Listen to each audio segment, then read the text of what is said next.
सिर्फ सच। मैं उन सब का, सब विपक्षी दलों का धन्यवाद करता हूं कि उन्होंने इस बात में हमारी सपोर्ट की और हम सब मिलके काम करेंगे। मुझे उम्मीद में कोई इंटरेस्ट नहीं है, चाहे मुझे सदस्यता मिले ना मिले, मैं अपना काम करूंगा। अगर ये मुझे परमानेंटली डिस्क्वालीफाई कर दें तो भी मैं अपना काम करूंगा। अगर मुझे रीइंस्टेट कर दें तो भी मैं अपना काम करूंगा। मुझे कोई फर्क नहीं पड़ता मैं पार्लियामेंट के अंदर हूं या बाहर हूं, कहां हूं। मैडम आप लोकतंत्र को समझिए। ये जो पैनिक रिएक्शन इन्होंने किया है नरेंद्र मोदी जी ने, इससे सबसे ज्यादा फायदा मिलेगा विपक्ष को। ये इन्होंने हमें हथियार पकड़ा दिया है। राहुल गांधी सोचता है मेरा नाम सावरकर नहीं है, मेरा नाम गांधी है। गांधी किसी से माफी नहीं मांगता। और मैंने कहा पार्लियामेंट हाउस में, कहा कि भैया मुझे बोलने दीजिए ना, एक बार तो बोलने दीजिए। 2 बार चिट्ठी लिखी, तीसरी बार मैं पर्सनली स्पीकर से जाके कहता हूं। नमस्कार। मैंने आप सब से काफी बार बोला है कि हिंदुस्तान में लोकतंत्र पर आक्रमण हो रहा है और इसका हमको हर रोज नए नए उदाहरण मिल रहे हैं। सवाल मैंने एक ही पूछा था,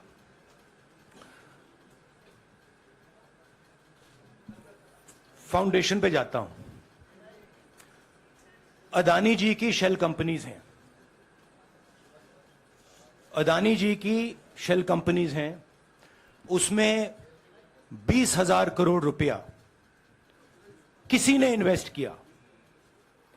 अदानी जी का पैसा नहीं है, अदानी जी का इंफ्रास्ट्रक्चर बिजनेस है, पैसा किसी और का है। सवाल यह है, ये जो 20,000 करोड़ रुपए हैं ये किसके हैं? यह सवाल मैंने पूछा। मैंने पार्लियामेंट हाउस में प्रूफ देके, जो मीडिया रिपोर्ट से मैंने निकाला, अदानी जी और नरेंद्र मोदी जी के रिश्ते के बारे में डिटेल में बोला। रिश्ता नया नहीं है, रिश्ता पुराना है। जब नरेंद्र मोदी जी गुजरात के सीएम बने थे तब से रिश्ता है और उसके बहुत सारे पब्लिक प्रूफ्स हैं। हवाई जहाज में मैंने फोटो दिखाई, नरेंद्र मोदी जी बड़े कंफर्ट में बैठे हुए थे अपने दोस्त, अपने मित्र के साथ। पार्लियामेंट में मैंने दिखाई। यह सवाल मैंने पूछा। फिर मेरी स्पीच को एक्सपंज किया गया। मैंने स्पीकर को डिटेल चिट्ठी लिखी, पॉइंट बाय पॉइंट, कि मैंने कहा कि एयरपोर्ट्स अदानी जी को रूल बदल के दिए गए हैं। ये लीजिए रूल की कॉपी जिसको बदला गया है। चिट्ठी लिखी, कोई फर्क नहीं पड़ा। फिर मेरे बारे में मंत्रियों ने पार्लियामेंट में झूठ बोला कि मैंने विदेशी ताकतों से मदद मांगी। मैंने ऐसी कोई बात नहीं की है। मैंने कहा स्पीकर से, मैंने जाके कहा स्पीकर सर, पार्लियामेंट का नियम है कि अगर किसी मेंबर पर कोई एक्यूजेशन लगाता है तो उस मेंबर को जवाब देने का हक होता है। मैंने एक चिट्ठी लिखी, उस चिट्ठी का जवाब नहीं आया। दूसरी चिट्ठी लिखी, उस चिट्ठी का जवाब नहीं आया। फिर मैं स्पीकर के चेंबर में गया। मैंने स्पीकर सर से कहा, स्पीकर सर ये कानून है, ये रूल है, इन्होंने झूठा आरोप लगाया है, मुझे आप बोलने क्यों नहीं दे रहे हैं? स्पीकर सर मुस्कुराते हैं, कहते मैं नहीं कर सकता। और फिर उसके बाद आपने सबने देखा क्या हुआ। सवाल पूछना मैं बंद नहीं करूंगा। नरेंद्र मोदी जी का अदानी के साथ क्या रिश्ता है और 20,000 करोड़ रुपए किसके हैं, मैं पूछता जाऊंगा। मुझे कोई डर नहीं लगता इन लोगों से। और अगर ये सोचें कि मुझे डिस्क्वालीफाई करके, धमका के, जेल में डाल के मुझे बंद कर सकते, नहीं, मेरी वो हिस्ट्री नहीं है। मैं हिंदुस्तान के लोकतंत्र के लिए लड़ रहा हूं और मैं हिंदुस्तान के लोकतंत्र के लिए लड़ता रहूंगा। किसी चीज से नहीं डरता हूं, यह सच्चाई है। राहुल जी, मैं मोहित दुबे हूं। मेरा सवाल यह है कि आप शहीदों के परिवार से आते हैं। आपकी दादी भी डिस्क्वालीफाई हुई, जनता के बीच गई, आप सत्ता में वापस आए। आज के दौर में राहुल गांधी भी डिस्क्वालीफाई हो गए हैं क्योंकि तमाम आपने इश्यूज को उठाया, चीन के इश्यूज को उठाया। क्या राहुल गांधी भी जनता के बीच में जाएंगे और वही वापसी फिर से करेंगे? राहुल गांधी भारत जोड़ो यात्रा में 4.5 महीने जनता के बीच में रहेंगे और वो मेरा काम है, वो मैं करता जाऊंगा। हाँ जी, अनवर। आज के हिंदुस्तान में जो पहले राजनीतिक पार्टियों को सपोर्ट मिलती थी, मीडिया से मिलती थी, बाकी इंस्टीट्यूशन से मिलती थी, वो नहीं मिलती है। तो ऑपोजिशन की पार्टीज को एक ही रास्ता है, जनता के बीच में जाने का। हाँ जी, अनवर। सर, भारतीय जनता पार्टी ने आप पर ओबीसी समुदाय के अपमान का आरोप लगाया है।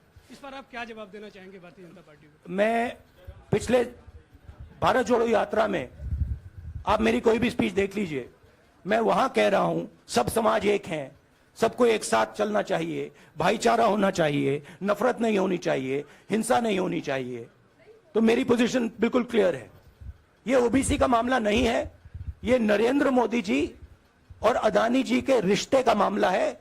20,000 करोड़ रुपए जो अदानी जी को पता नहीं कहां से मिले, उसके बारे में मैं सवाल पूछ रहा हूं और उसका जवाब चाहिए। बीजेपी ध्यान को भड़काने की कोशिश करती है, कभी ओबीसी की बात करेगी, कभी विदेश की बात करेगी, कभी कुछ और बात करेगी, कभी डिस्क्वालिफिकेशन की बात करेगी, मगर सवाल यही है 20,000 करोड़ रुपए, $3 बिलियन किसका था? संजय मिश्रा। और वो अदानी का पैसा नहीं हो सकता। Sanjay Mishra.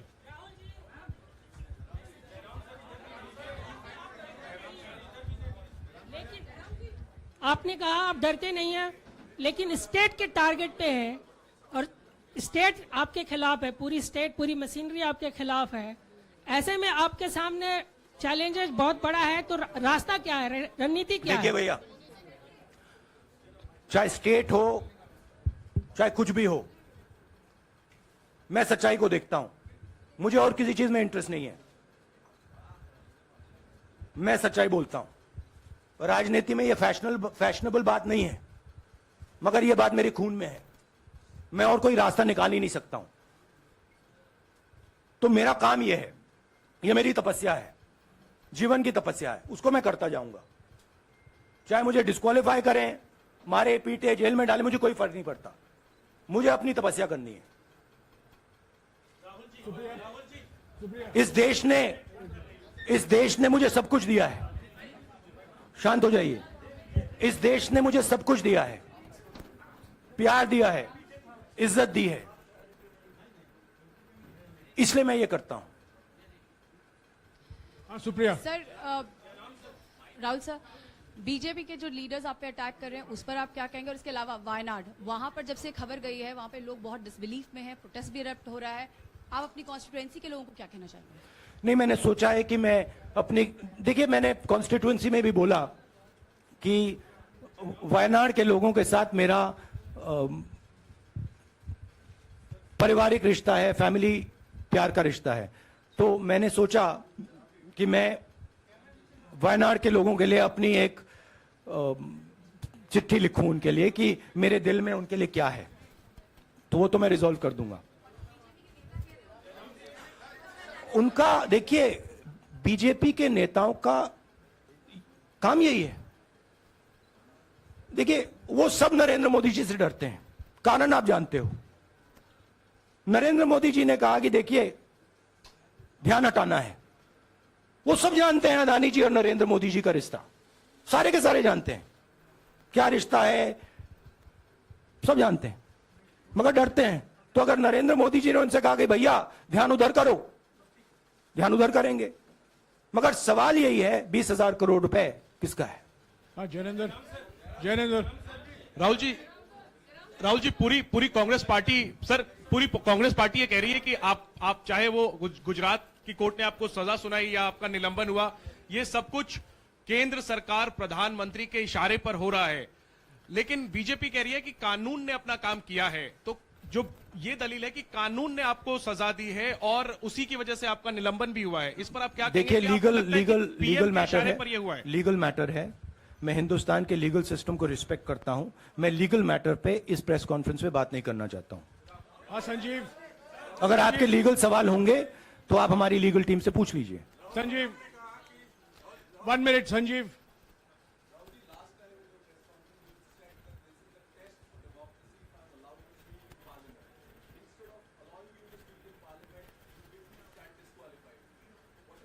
No, look, please understand why I have been disqualified. I've been disqualified because the Prime Minister is scared of my next speech. He's scared of the next speech that is going to come on Adani, right? I've seen it in his eyes. So he's terrified of the next speech that is going to come, and they don't want that speech to be in Parliament. That's the issue. That is why, first the distraction, now the disqualification. Please don't be confused about this matter. There is a deep relationship between Narendra Modi ji and Mr. Adani. There is a question. 20,000 crore rupees have suddenly arrived in Mr. Adani's shell companies. Where has this money come from? Whose money is it? It is, some of these companies are defense companies. Why is the defense ministry not asking this question? Why is the defense ministry not asking the question? But please explain to us, whose money is this that is being spent on our drone development, that is being spent on our missile development, that is being spent on our ordnance production? Why is the defense ministry not asking this question? हाँ मंजरी please, एक minute मंजरी। सदस्यता की रद्द हुई तो उसके बाद बहुत सारे ऐसे विपक्षी दल जो अभी तक कांग्रेस से दूरी बना के चलते थे वो भी आपके समर्थन में आए। तो आपको क्या लगता है अब वो समय आ गया है जब सारे विपक्ष को एकजुट हो जाना चाहिए? सिर्फ सच।